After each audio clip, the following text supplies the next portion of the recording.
call her the butterfly. The outspoken Lebanese journalist and political commentator Dr. May Chidiac. In 2005, she survived a car bomb attack which blew off her left leg and left arm. But the Lebanese journalist would not be silenced, despite living with daily death. During the Syrian occupation, she was the voice of the voices and defend the safety of the country and the integrity of the people. A Lebanese patriotic who played the fundamental role which triggered the Cedar Revolution, which was a month-long of series of anti-Syrian street demonstrations. She came from a long line of people that has fought for true independence during and after the Lebanese Civil War. Dr. Chidiac is a well-known media personality, had her own television program on LBC. 25/2005, a day that was supposed to be my last. I used to have a political talk show every Sunday morning on LBC, and on that day, I called a friend of mine, asked if he wanted to go to St. Charbel to pray with me. We went to church after I parked my car next to his house at the shrine of St. Charbel. I was given a huge bag full of candles and flasks of holy water. And when I went back to my car, my arms were full of these gifts.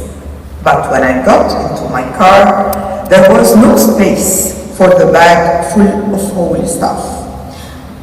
There was no place on the passenger seat, which was full of newspapers and other work files from the same morning. I discovered later on that at that moment, the terrorists who were waiting for me had thought I was sitting straight in the driving seat, while, in fact, at the same second, I was leaning over to put the holy water and the candles I got from St. Charbel on the back seat. And that is what saved my life. At that moment, the killer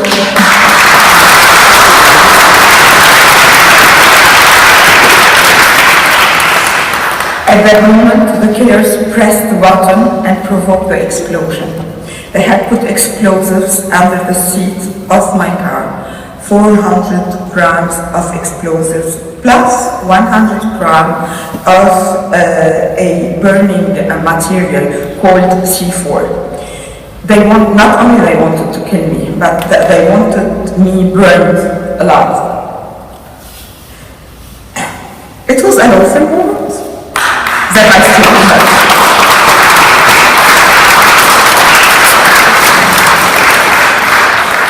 I felt myself burning and turning around like a roast chicken. I lost consciousness for some time, and then I found myself on the back seat trying to pull myself out of the car. I didn't want to burn alive.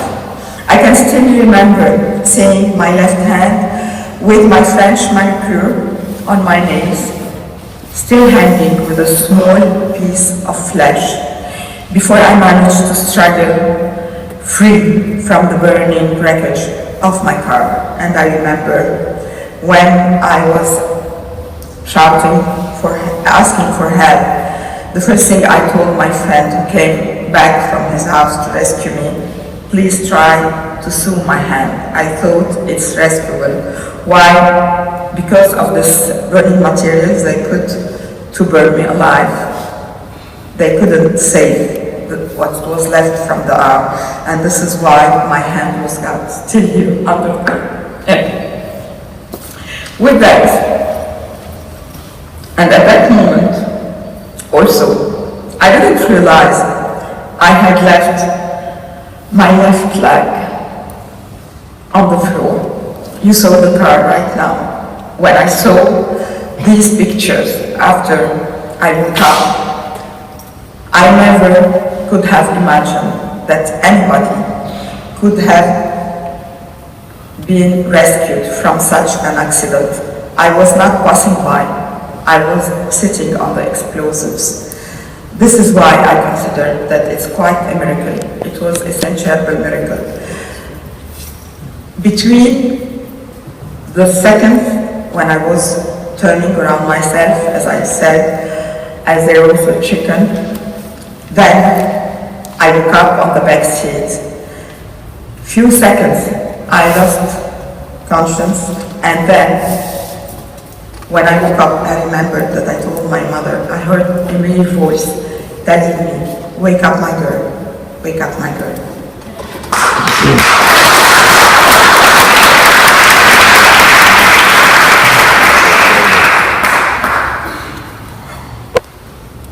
You know, after 9 years, it's never that easy to remember such moments. I witnessed my own survival.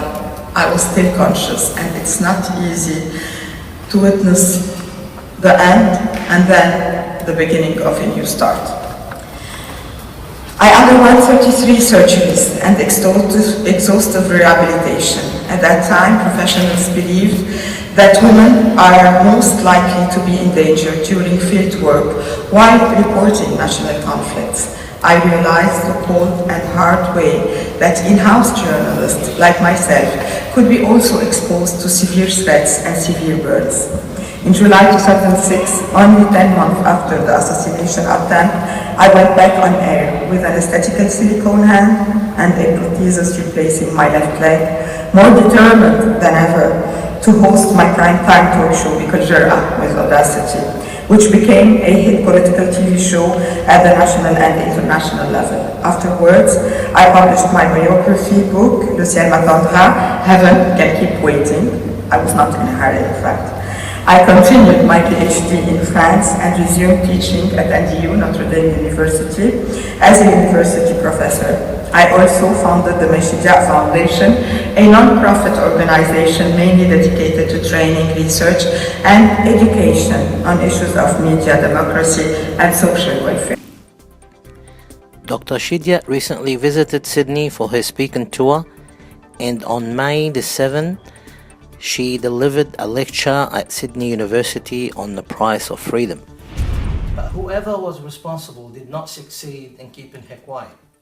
33 operations and 12 months of recovery, she returned to television and public life stronger than ever, and continued to speak out about the political situation in Lebanon, and became well known for her outspoken criticism of the political influence.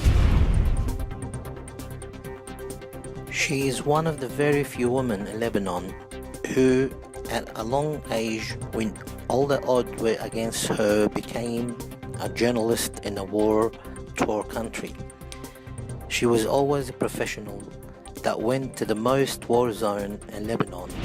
She's still the outspoken political journalist who expresses herself bluntly through traditional media, new media, and of course social. Do the brushing because I don't have two hands, but I managed to bring this brush with the blower to be able to do things myself. It was not easy to learn how to use the computer with one hand. Can you imagine all the time using one hand? In the beginning I was using my elbow to be able to write things down with my desktop. Nothing is the same. If I don't have the chair beside my bed, I can stay on the bed for eternity.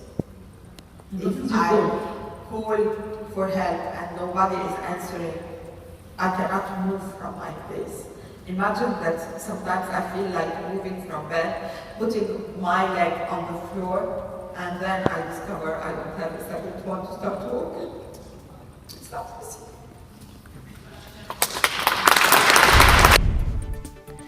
Fadi El Haje reporting from Sydney, Australia.